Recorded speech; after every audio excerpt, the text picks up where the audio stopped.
వరలక్ష్మి వ్రతం రోజు తప్పకుండా చదవవలసిన వరలక్ష్మి వ్రత కథని తెలుసుకుందాం. ఈ వీడియో చూసే ముందు లైక్ చేసి జై శ్రీరామని కామెంట్ చేయండి. సౌనకాది మహర్షులను ఉద్దేశించి సూతుడు ఇట్లా చెప్పుచున్నాడు. మునులారా, స్త్రీలకు సౌభాగ్యదాయకమైన వ్రతమును ఒక దానిని శివుడు పార్వతికి తెలియజెప్పాను. లోక ఉపకారమునికై దానిని మీకు వివరంగా వివరిస్తున్నాను, శ్రద్ధగా వినవలసిందన్నాడు. పూర్వం శివుడు ఒకనాడు తన భస్మ సింహాసనంపై కూర్చొని ఉండగా ఇంద్రాది ఇతర దిక్పాలకులు నారద మహర్షి స్తుతి స్తోత్రములతో పరమేశ్వరుని కీర్తిస్తున్నారు.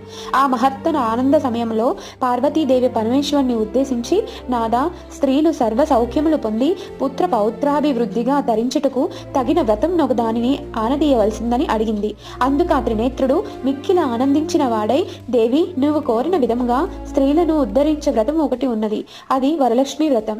దాని విధి విధానం వివరిస్తాను, విను.